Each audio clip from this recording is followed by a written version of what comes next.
हाँ, नमस्कार साथियों। आज हम रीट 2015 का जो पेपर है उसको सोल्व करने वाले हैं, मैथ्स का।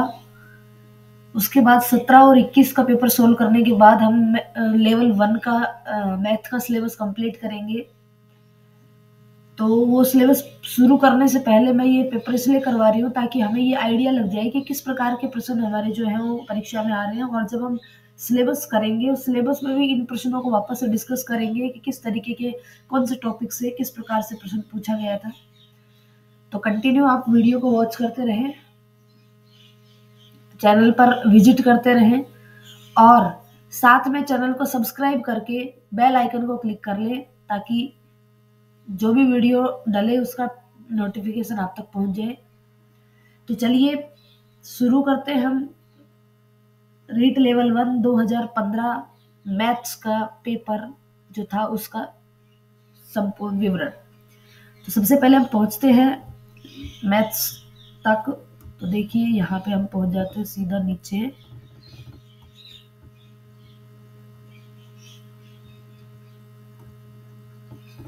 ये आ गए हम मैथ्स पर। हाँ देखिए, ये है हमारा खंड 4 सेक्शन नंबर 4, जिसमें गणित के कितने प्रश्न है? 30 प्रश्न है। हर पेपर में 30 प्रश्न आए हैं।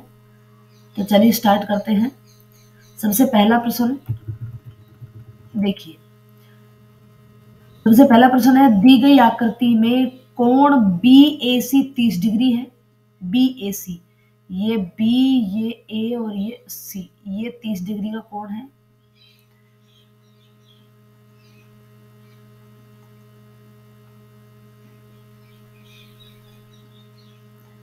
ये हो गया 30 डिग्री का कोण। फिर कोण ABC 50 डिग्री, ये दिख रहा है हमको ABC 50 डिग्री। उसके बाद कोण CDE, ये CDE ये है 25 डिग्री। तब कोण AED, यानी कि ये भार वाला कोण पूछा है, ये कितने डिग्री का होगा, ये कोण पूछा है। अब देखिए सिंपल सी बात है भाई, ये भार वाला कोण कहां से बन रहा है? ये जो त्रिभुज है EDC, इस त्रिभुज की ये जो CE भुजा है, इस भुजा को आगे बढ़ाने पर ये कोण बन रहा है। कोई भी त्रिभुज हो उसकी एक भुजा को आगे बढ़ाने पर जब ये कोण बनता है इस तरीके से, इसको कहते हैं बाह्य कोण। और जो बाह्य कोण है ये अंतराभिमुखी कोणों के योग के बराबर होता है। और अंतराभिमुखी कोण कौन से होते हैं? इस बाह्य कोण के साथ वाला कोण छोड़ दो, उसके अलावा जो त्रिभुज के जो दो कोण बचते हैं उन दोनों कोणों के योग के बराबर होता है। इसका मतलब इस त्रिभुज के ये अंदर वाला ये वाला कोण छोड़ दे तो इन दोनों के योग के बराबर होगा। अब इन दोनों के योग के बराबर तो होगा, लेकिन हमारे पास ये दोनों कोण है नहीं, हमारे पास ये तो है 25, तो ये निकाल लेते। ये कैसे निकलेगा? अब ये जब निकलेगा जब हमारे पास ये वाला कोण हो, ये हम आराम से निकाल सकते हैं क्योंकि त्रिभुज के दो कोण दे रखे हैं, तीसरा निकाल सकते हैं। त्रिभुज के तीनों कोणों का योग होता है 180, जिसमें से ये 30 है और ये 50 है, टोटल हो गए 80। तो ये जब दोनों मिलकर के 80 हो गए तो अब यहाँ पर ये कितना बच गया? 100 बच गया। या तो यूं कर सकते हो या डायरेक्ट हम यूं भी देख सकते हैं, चलो वो भी बताऊंगी बाद में, पहले यूं देख लेते हैं। ये दोनों मिलकर के 80 हो गए तो ये कितना बच गया? 180 में से 80 घटाए तो ये बच गया 100। और अगर ये 100 है तो फिर ये सीधी लाइन रेखिक कोण युग्म, तो ये फिर कितना हो जाएगा? 80 हो जाएगा। तो ये हो गया कितना? 80। अब इन दोनों के योग के बराबर ये होगा, तो 80 प्लस 25 कितना हो गया? 105। तो कितना हो जाएगा ये? 105 डिग्री का। या फिर हम यूं देख सकते हैं कि भाई ये जो लाइन है BC, ये भी तो त्रिभुज की एक भुजा को बढ़ाने पर मिल रही है। तो जब ये बढ़ाने पर मिल रही है तो ये बाह्य कोण बन गया, और ये बाह्य कोण किसके बराबर होगा? ये इन अंतराभिमुखी कोणों के योग के बराबर। और ये दोनों कोण कितने हैं? 50 और 30, 80। तो ये 80 और इन दोनों के योग के बराबर ये, तो ये हो गया 105। ठीक है, नेक्स्ट, दो सरल रेखाएं हैं AB, ये हो गया AB और ये हो गया CD। ये AB और ये CD परस्पर O बिंदु पर काटती। यदि कोण AOC, ये AOC ये वाला कोण 50 डिग्री दे रखा है, तो कोण बी ओ सी कितना होगा, बी ओ सी। अब देखो बेटा, सीधी सीधी बात है कि ये एक सीधी लाइन है और सीधी लाइन पर जब दो कोण बनते हैं तो वो 180 डिग्री के होते हैं। टोटल उनका योग यानी कि ये देखिए कोण युग्म हो गया, ये 180 है पूरा, तो इसमें से ये 50 है तो ये कितना बच गया, ये बच गया 130। तो उत्तर आ जाएगा डी 130। Next question.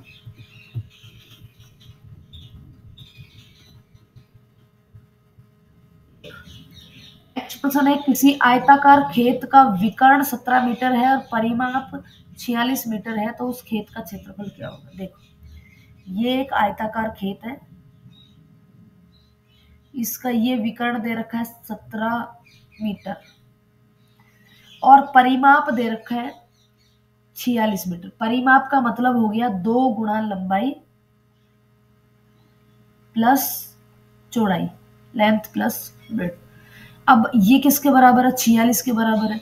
तो अगर केवल लेंथ और ब्रेड्थ निकाले तो ये 2 का भाग दे देंगे, तो लेंथ प्लस ब्रेड्थ कितनी आ जाएगी, 23। यानी कि लंबाई प्लस चौड़ाई मिलकर के कितना हो गया, 23 हो गया। अब देखिए, अब यहाँ पे देखिए, लंबाई ये हो गई इस आयत की और चौड़ाई ये हो गई, यानी कि इन दो भुजाओं का योग कितना है, 23 है। तो L प्लस बी बराबर आ गया 23। और हम ये जानते हैं कि ये जो विकर्ण होता है ये क्या होता है, ये विकर्ण होता है L square plus B square. इसकी वैल्यू दे रखी है 17। अगर यहां से हम L square plus B square निकाले तो रूट हटाना पड़ेगा, तो रूट हटाने के लिए क्या करना पड़ेगा, दोनों तरफ स्क्वायर करना पड़ेगा। तो ये हमने कर दिया दोनों तरफ स्क्वायर। तो जैसे ही हमने दोनों तरफ स्क्वायर किया तो यहाँ तो कितना आ गया 289, 17 का स्क्वायर 289। उसके बाद ये इसका स्क्वायर हटाएंगे तो ये हट जाएगा और ये क्या बच जाएगा, केवल l square plus B square. अब देखिए एल प्लस बी दिया हुआ है, l square plus B square दिया हुआ है, क्या निकालना है हमको, खेत का क्षेत्रफल निकालना है। क्षेत्रफल क्या होता है, क्षेत्रफल होता है l into b. L into b हमको निकालना है। तो देखो यहां से अगर हम इसका स्क्वायर कर दें, एल प्लस बी का स्क्वायर कर दें, तो फॉर्मूला क्या होता है, एल प्लस बी का स्क्वायर बराबर होगा L square plus B square plus 2ab।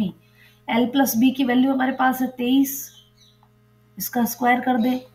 L square plus B square पहले से ही है हमारे पास, और यहाँ पे ये आ गया 2a आएगा। ठीक है। अब 23 का स्क्वायर अगर हम करें तो 23 का स्क्वायर कितना होगा, 23 का स्क्वायर होगा 3 3 9, 3 दूनी 6 दूनी 12 और 5 से 29। इसमें से हम घटा दे कितना, ये 289 इधर लेके आएंगे तो ये हमें घटाना पड़ेगा। तो घटाना पड़ेगा तो कितना आ जाएगा, 0, 12 में से हट गए 4 और ये 240। यानी कि 240 किसके बराबर आ गया, 2LB के बराबर आ गया। 2 से डिवाइड करेंगे तो LB कितना हो जाएगा, इसको 2 से डिवाइड करेंगे तो हो जाएगा 120 वर्ग मीटर। तो यहाँ पे देखिए उत्तर क्या आ जाएगा, 120 वर्ग मीटर, ऑप्शन बी।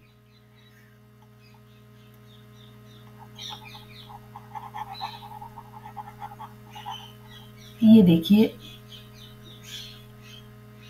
ये 120 वर्ग मीटर इसका क्या हो गया, आंसर। ठीक है। अब नेक्स्ट देखते हैं।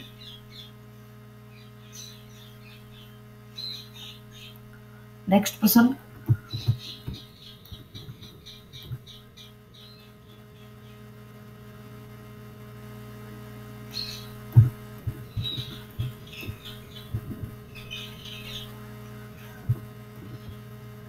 किसी त्रिभुज की दो भुजाओं की लंबाइयों का योग सदैव होगा। अब देखो यहाँ पर मैं आपको एक छोटी सी बात बता देती हूँ। कोई भी त्रिभुज होता है उसमें 3 भुजाएं होती हैं, कोई भी 3 भुजाएं होती हैं। मान लो मैंने लिख दिया ए बी और सी।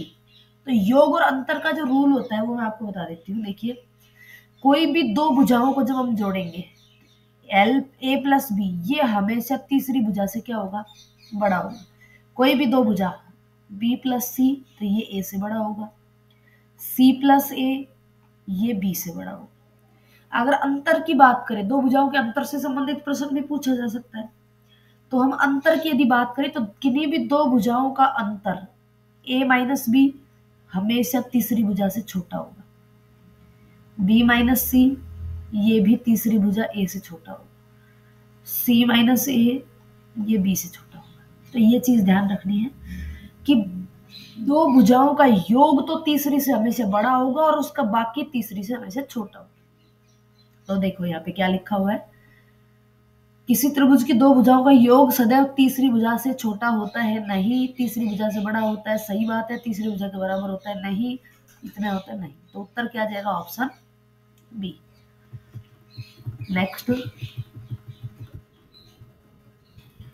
नेक्स्ट है दो घनों का आयतनों का अनुपात। दो घनों के आयतनों का अनुपात दे रखा है 27:64। इनके संपूर्ण पृष्ठों के क्षेत्रफलों का अनुपात देखिए, किसी भी एक घन है जिसकी भुजा है मान लो a1, तो a1 क्यूब बटे a2 क्यूब किसके बराबर है, 27/64। ये अनुपात 27/64 है। इसका घनमूल ले लेंगे दोनों तरफ, तो यहाँ पे a1/a³ क्या आ जाएगा, 3/4। अब कह रहा है कि उसके संपूर्ण पृष्ठों के क्षेत्रफल, संपूर्ण पृष्ठ का क्षेत्रफल होता है 6a1² upon 6a2²। 6 cancel, a1/a2 का क्या मान है 3/4, तो 3/4 का स्क्वायर करेंगे तो कितना आ जाएगा, 3 3 9 और 4 चौक 16, यानी कि 9:16। नेक्स्ट देखिए, गणित विज्ञान है स्थान का, शिक्षा का, गणनाओं का या मानव जीवन का। तो इसका सही जवाब होगा ऑप्शन सी, गणनाओं का। नेक्स्ट प्रश्न, गणित सभ्यता और संस्कृति का दर्पण है, यह किसने कहा। Option A Bacon, option B Hogben, option C Locke या ऑप्शन डी डटन। तो इसका आंसर हो जाएगा हॉगबेन। नेक्स्ट प्रश्न, निम्न में से कौन सा सही है। देखिए, a माइनस बी का होल स्क्वायर जो है वो किसके बराबर होता है, a² plus b² minus 2ab। अब इस माइनस को बीच में लिख सकते हैं हम, यू भी लिख सकते हैं, प्लस b², दोनों में से कुछ भी लिखे वो सही होगा। लेकिन यहाँ पे चक्कर क्या दे रखा है, यहाँ पे तो greater than and equal to दे रखा है या less than and equal to दे रखा है, यहाँ पे इक्वल इक्वल दोनों जगह दे रखा है, लेकिन यहाँ पे माइनस चिन्ह है, यहाँ प्लस चिन्ह है, तो हमारा आंसर में माइनस चिन्ह आना चाहिए, तो यहाँ बीच में माइनस हो, तो ऑप्शन सी इसका सही जवाब हो। नेक्स्ट, प्राथमिक स्तर पर गणित का क्या महत्व है, सांस्कृतिक, सामाजिक, मानसिक या धार्मिक। तो आंसर हो जाएगा ऑप्शन डी, मानसिक। नेक्स्ट, मनुष्य जीवन की गतिविधियों में गणित का सर्वाधिक उपयोग कहाँ होता है। मनुष्य का जो जीवन है उसमें गणित का सबसे ज्यादा उपयोग कहाँ होता है, सांस्कृतिक, मनोवैज्ञानिक, सामाजिक या आर्थिक। तो आर्थिक क्षेत्र में ज्यादातर उपयोग होता है। नेक्स्ट, मूल्यांकन का निकटतम संबंध होता है, किससे होता है, विषय वस्तु से, मूल्यांकन प्रविधियों से, उद्देश्यों से, सीखने की क्रिया से। तो उत्तर आ जाएगा ऑप्शन सी, उद्देश्यों से। नेक्स्ट, उपलब्धि परीक्षण एवं नैदानिक परीक्षण में क्या अंतर है, किसका अंतर है, उद्देश्यों का, प्रकृति का, कठिनाई स्तर का, या इनमें से कोई नहीं। तो ऑप्शन ए, उद्देश्यों। नेक्स्ट, वस्तुनिष्ठ परीक्षण की सर्वाधिक महत्वपूर्ण विशेषता क्या है। वस्तुनिष्ठ परीक्षण विश्वसनीय होते हैं, वैधता इनकी होती है, वस्तुनिष्ठता होती है, उपरोक्त सभी तो सारी चीजें होती है, विश्वसनीय भी होते हैं, इनकी वैधता भी होती है, वस्तुनिष्ठता भी होती है, और इसका जवाब हो जाएगा ऑप्शन डी, उपरोक्त सभी। नेक्स्ट, कौन सा कार्य अध्यापक से संबंधित नहीं है, योजना, मार्गदर्शन, शिक्षण, बजट बनाना। तो यहाँ पे ऑप्शन इसका जवाब हो जाएगा ऑप्शन डी, बजट बनाना। नेक्स्ट,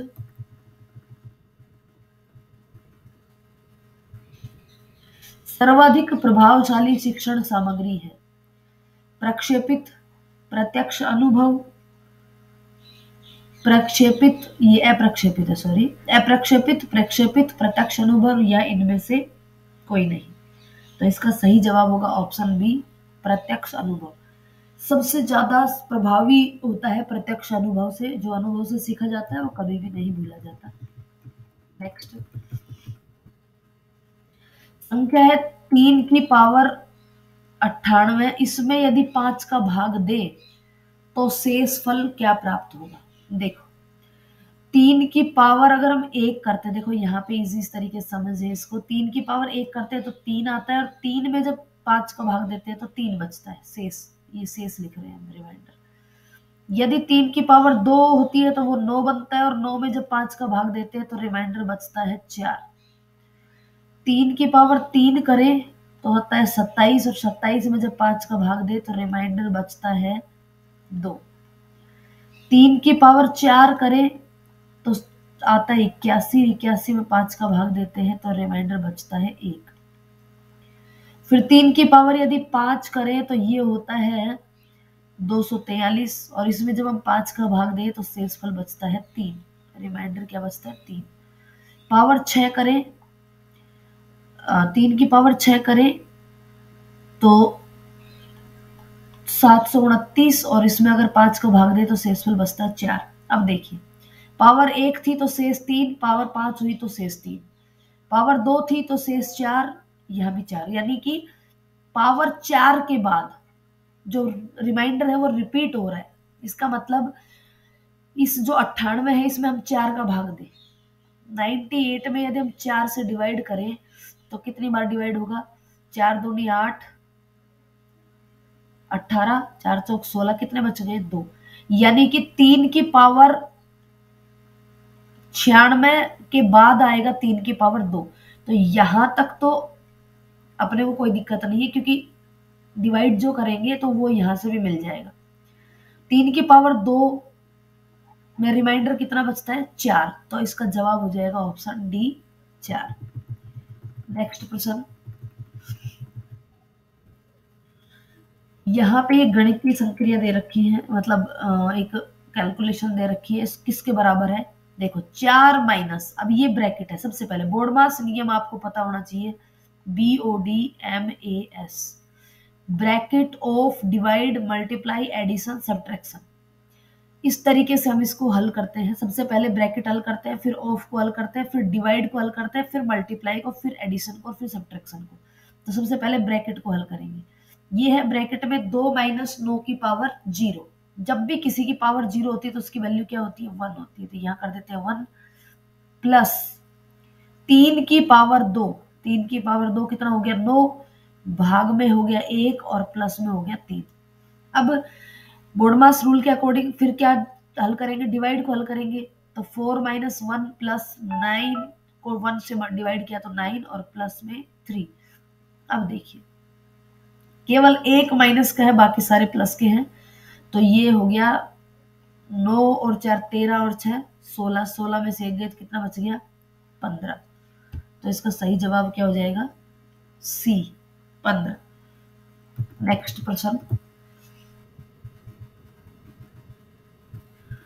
नेक्स्ट प्रश्न है 10,000 प्लस 10 इकाई प्लस 10 दहाई बराबर है। देखिए, इकाई का मतलब होता है गुणा 1, दहाई का मतलब होता है, देखो इकाई का मतलब होता है गुणा 1, दहाई का मतलब होता है गुणा 10, और 10,000 तो पहले से ही है। अब देखो 10,000, सबसे पहले तो 10,000 लिख दो, उसके बाद 10 इकाई यानी कि 10 गुणा 1 कितना आएगा 10 आएगा, फिर 10 दहाई, 10 दहाई का मतलब 10 गुणा 10 कितना हो गया 100, ये हो गया 100, और इन सब का योग किसके बराबर होगा, तो 0 1 0 1 फिर 1 फिर 0 फिर 1, अब ये कहाँ है, ये पहले में ही है, 10 11 0, तो ये इसका सही जवाब हो जाएगा। नेक्स्ट क्वेश्चन, 10 दिनों में मिनटों की संख्या बराबर है निम्न घंटों में सेकंडों की संख्या के। 10 दिनों में जितने मिनट होती है वो इनमें से कितने घंटों में सेकंडों के बराबर होती है। देखो यहाँ कह रहा है 10 दिनों में, तो 10 दिन में मिनटों की संख्या। सबसे पहले 10 दिन में घंटे कितने होंगे, एक दिन में 24 घंटे, तो 10 दिन में 10 गुणा 24 घंटे। और मिनट कितनी, 60 मिनट। एक घंटे में 60 मिनट, तो ये टोटल घंटे हो गए और इसमें मिनट हो गई इतनी। ये किसके बराबर है, ये कह रहा है कि कितने घंटों में, घंटों मान ले x है तो उसमें सेकंड के बराबर, तो एक घंटे में 60 मिनट और 60 सेकंड, ये 60। अब यहाँ से x की वैल्यू निकाल लेंगे, यहाँ डिवाइड कर देंगे, ये दोनों 60 से और ये 60 से, तो एक 60 से एक 60 कैंसिल, 0 से 0 कैंसिल, 6 चौक 24, तो x की वैल्यू कितनी आ गई, 4। तो ये हो जाएगा 4 घंटे। नेक्स्ट, निम्न में से कौन सी भिन्न सबसे छोटी है, सबसे छोटी भिन्न पूछिए। आगे सब में 0 लगा दो और फिर इसको हल कर दो। देखो यहाँ पे करेंगे तो 25 नम्मा 225, 25 नम्मा 225, ठीक है। और ये बच जाएगा कितना, 25 5 15, और 25 6 का 150, 0.956 आएगा यहाँ पे। यहाँ पे करेंगे तो 11 नम 99, बचेगा 1, आगे लगेगा 0, तो 11 से आगे जाएगा नहीं, तो ये 0.90। यहाँ पर करेंगे तो 990 है ये, तो यहाँ पे वापस 11 नम 99, सॉरी 100 नम 900, बचेगा 90, फिर आगे 0.9, ये 0.99 आ जाएगा। और यहाँ पे इसको करेंगे 9 से, तो ये हो जाएगा 9 नम 81, 8 9 6 54, 54 और 8 62, 680 में से ये घटाएंगे तो ये बच जाएगा 5, और इसके आगे अगर एक 0 और लगाएंगे तो ये हो जाएगा, ये हो जाएगा 0.9 5 6 9 9 6 54, 6 से करेंगे तो 54 4 5 54 65, ये लगभग 9.95 के बराबर। अब सबसे छोटी भिन्न पूछिए, तो देखो सबसे छोटी भिन्न कौन सी होगी, 10/11, 10/11। नेक्स्ट क्वेश्चन, नेक्स्ट क्वेश्चन है, निम्न में से कौन सा सही है, निम्न में से कौन सा सही है। देखिए कभी भी जब नेगेटिव संख्याओं की बात करें या अगर नंबर लाइन की बात करते हैं तो यहाँ आता है 0, इधर आती है पॉजिटिव संख्याएं धनात्मक, और इस साइड में आती है सारी ऋणात्मक संख्याएं। तो यहाँ पे आएगा -1, यहाँ पे -2, यहाँ पे -3। ऐसे ऐसे जब इधर चलते जाएंगे तो जैसे जैसे हम इधर बढ़ते जाते हैं संख्याएं छोटी होती जाती है, और इधर चलने पर संख्याएं बड़ी होती जाती है। तो बड़ी होती जा रही है ना, इधर बाएं से दाएं चलने पर संख्याएं बड़ी हो रही है, इसका मतलब -3 से बड़ा -2, -2 से बड़ा -1, यानी कि संख्या, नेगेटिव संख्या जितनी छोटी होगी नेगेटिव होने के बाद वो उतनी बड़ी हो जाएगी। तो यहाँ पे देखिए -16 और -15 में से कौन बड़ा होगा, -15 बड़ा होगा, तो ये गलत है। फिर 16 और 20 दोनों माइनस किया तो कौन बड़ा होगा, -16 बड़ा होगा, तो ये भी गलत है। -16 और 1 में से 100% 1 बड़ा है क्योंकि वो धनात्मक है, तो ये भी गलत है। अब बच गया ये कि -16 है और -3 है, छोटे कौन है, 3 है, तो यही बड़ी होगी, तो ये बिल्कुल सही है कि -3 से -16 से -3 बड़ा है। नेक्स्ट, वह छोटी से छोटी कौन सी संख्या है जो पूर्ण वर्ग हो और 10 12 15 और 18 से विभाजित हो, 10 12 15 18 से विभाजित भी हो और पूर्ण वर्ग भी हो। तो देखो सबसे पहले क्या करते हैं, इनका क्या निकाल लेते हैं, इनमें से संख्या विभाजित है, इसका मतलब एलसीएम निकालना पड़ेगा। देखो 10 12 15 और 18, सबसे पहले 2 से करें तो ये आ जाएगा 5 6 15 और 9, 3 से करेंगे तो ये आ जाएगा 5, 2, 15, 5, 5 या 15 और ये 3। फिर इसको अगर वापस से हम 5 से करें तो ये हो जाएगा 2 और 3। तो देखो एलसीएम क्या होगा इसका, 2 गुणा 2 गुणा 3 गुणा 3 गुणा 5। लेकिन कह रहा है कि वह छोटी छोटी संख्या कौन सी होगी जो पूर्ण वर्ग हो। तो पूर्ण वर्ग बनाने के लिए क्या और चाहिए, देखो 2 के 2 जोड़े हैं, 3 के 2 जोड़े हैं, 5 का जोड़ा शामिल नहीं है तो इसको गुणा 5 से और कर दो, ये पूर्ण वर्ग बन जाएगी। तो देखो क्या हो जाएगा, ये 5 गुणा 2 10 और ये 5 गुणा 2 10, बच गया क्या 3 गुणा 3, 3 3 9, 9 गुणा 100 900, तो उत्तर क्या हो जाएगा 900। ठीक है, नेक्स्ट प्रश्न, प्रश्न है 256। 256 की पावर .16 का अगर पॉइंट हटाए तो बटे में लिख देंगे 100, गुणा 16 की पावर .18 तो पॉइंट हटाएंगे तो लिख देंगे 18/100। अब यहाँ पे दोनों के आधार अगर हम समान करें तो ये 16 का वर्ग दे रखा है, यानी कि हो गया 16 की घात 2 और फिर इसकी भी घात 16/100। जब घात के ऊपर घात होती है तो घातें आपस में गुणा हो जाती है, तो ये हो जाएगा 16 की घात 32/100 और गुणा में 16 की घात 18/100। जब आधार समान और घातें अलग अलग हो और आपस में मल्टीप्लाई हो रहा हो तो वो घातें जो है वो जुड़ जाती हैं।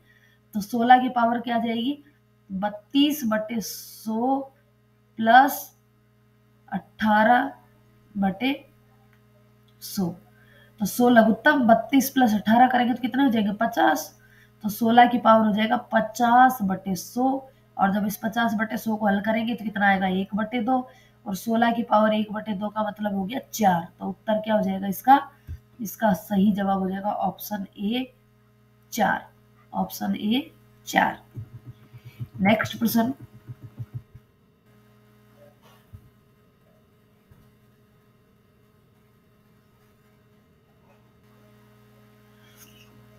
दो संख्याएं हैं 3:4 के अनुपात में है तो इनका लघुत्तम समापवर्तक 84 है। तो इनमें से बड़ी संख्या कौन सी है, देखो एलसीएम दे रखा है। तो एलसीएम का मतलब होता है कि भाई 3:4 है तो एक कोई भी दोनों में से एक एक्स ऐसा होता है जो इनमें कॉमन है। और एलसीएम का मतलब होता है कि जो कॉमन चीज होती है वो तो लिखते हैं हम एक बार और जो बाकी बची हुई चीजें होती है उनको हम लिख लेते हैं। तो x तो लिखेंगे एक बार और गुणा 3 और गुणा 4 ये दो अलग अलग संख्याएं बच गई। भाई 3x का मतलब हो गया, जब अनुपात होता है तो हम जैसे मान लो ये मान लो कि कोई भी संख्या थी, जैसे मान लो ये थी 15 और ये थी 20। अगर हम इनको काटते हैं 5 से तो 5 3 15 5 चौक 20, 3:4 आया तो इसका मतलब एक 5 एक ऐसी संख्या थी जिससे ये दोनों कट रहे हैं। तो इस 5 को ऐसे मल्टीप्लाई करके लिख सकते हैं ना। तो ये 5 हमने क्या मान लिया, x मान लिया कि भाई 3 गुणा x है और 4 गुणा x है। तो x दोनों में कॉमन है तो जब हम एलसीएम निकालते हैं तो कॉमन को तो पहले लिख लेते हैं और फिर जो बच गए ना वो और लिखते हैं साथ में। तो ये हमने 3 गुणा 4 लिख दिया और ये किसके बराबर है 84 के बराबर है। तो ये कितना हो गया 4 3 12, तो इसको 12 से डिवाइड कर दे तो 12 दूनी 24 12 36, 12 7 84। तो यो जो x माना था वो कितना आ गया 7 आ गया। तो अब इसमें से कौन सी संख्या पूछी, बड़ी संख्या कौन सी है। तो भाई 7 से इसको मल्टीप्लाई करेंगे तो 7 चौक 28, तो 28 इसका क्या हो जाएगा सही जवाब हो जाएगा ऑप्शन सी। क्या हो जाएगा इसका सही जवाब,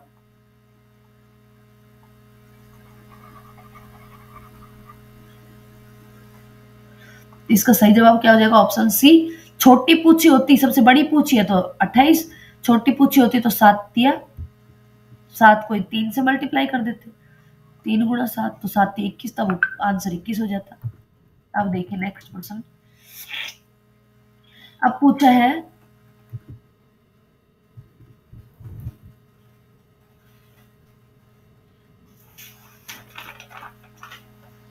भिन्न दे रखे हैं, इन भिन्नों का एलसीएम क्या होगा, लघुत्तम समापवर्तक पूछा है।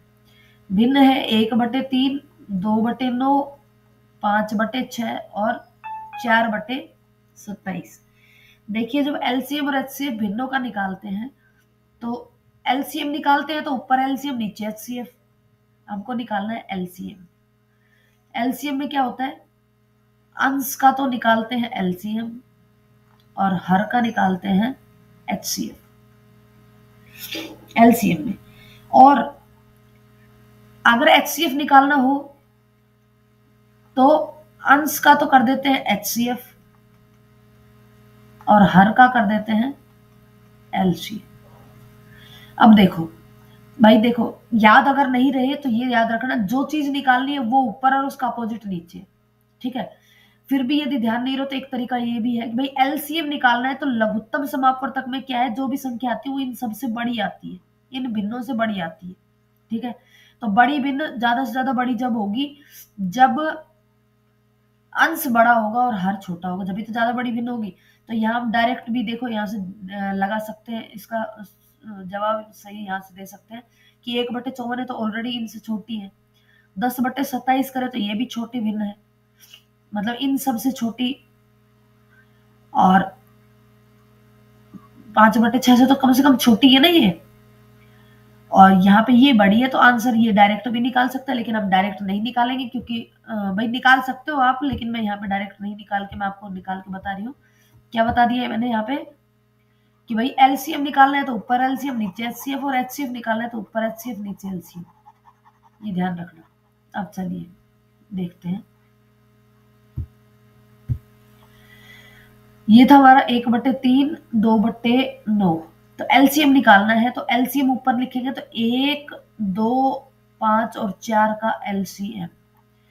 यहाँ पे देखिए क्या कॉमन है, 2 कॉमन है, यहाँ से आ जाएगा 1 और यहाँ से आ जाएगा 2, 5 दूनी 10, 10 दूनी 20। तो एलसीएम तो कितना हो जाएगा, ऊपर एलसीएम हो जाएगा 20 और नीचे एचसीएफ किसका, 9 3 6 और 27, तीनों ही किसके पहाड़े में है, 3 के पहाड़े में, तो एचसीएफ हो जाएगा 3। तो सही जवाब क्या हो जाएगा, 20/3।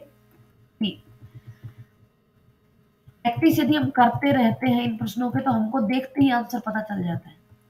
अब देखो नेक्स्ट क्वेश्चन, 3 संख्याओं का औसत 7 है, पहली 2 संख्याओं का औसत 4 है, तो तीसरी संख्या क्या है। देखिए बिल्कुल सिंपल तरीके से आप औसत को ये समझ लो कि औसत का मतलब हो गया 3 संख्याएं हैं और तीनों को बराबर बराबर साथ साथ देना है। फिर कह रहा है कि 2 संख्याएं हैं, उनको बराबर बराबर यदि 4 4 देना है तो तीसरी संख्या क्या होगी। देखो ये तो बिल्कुल छोटा सा प्रश्न है, ये तो हम डायरेक्ट भी करेंगे तो भी निकाल सकते हैं कि भाई तीनों का योग यहाँ हो गया 27 और ये हो गया 8, तो सॉरी 7 या 21, 21 और 8, तो 21 में से यदि हम 8 घटाएं तो यहाँ पे हमारे पास क्या बच जाएगा, 13। तो वो जो तीसरी संख्या वो क्या होगी, 13 होगी। लेकिन यदि बड़ी संख्या है और हमको इस तरीके से ना करना हो तो हम देखो एक अंदाजा इसको इस तरीके से भी गैस कर सकते हैं कि भाई दो संख्याओं का औसत 4 है, जो 3 संख्याओं के औसत से कितना कम है, 3 कम है। तो 3 का ये 3 2 संख्याओं का औसत कम है, यानी कि 3 और 3 6, 6 तो यहां से मिल गया हमको। और तीसरी संख्या जो थी वो औसत अगर 7 था तो 7 होगी, तो 7 ये, तो कितने हो गए टोटल, 6 और 7 13। नेक्स्ट मोहन ने नेक्स्ट प्रश्न है, मोहन ने एक कार 2.5 लाख रुपए में खरीदी और इतने रुपए में बेची, 3,48,000 रुपए में बेची, तो कार पर कितने प्रतिशत लाभ हुआ। तो सबसे पहले तो लाभ निकाल लेते हैं, तो लाभ हो गया हमारा, ये हो गया 8, 14 में से 5 गए 9 और यहाँ से बचेगा बस 98,000। 98,000 का लाभ हुआ, और किस पर होता है लाभ, हमेशा क्रय मूल्य पर, सीपी पर। तो बटे 2.5 लाख और गुणा 100, 2 जीरो से 2 जीरो कैंसिल, ये नीचे 2 जीरो से ये 2 जीरो कैंसिल, काट देते हैं 25 से, 25 या 75, और यहाँ बच गया ये हमारे पास 75 और 85 95 3 23 230।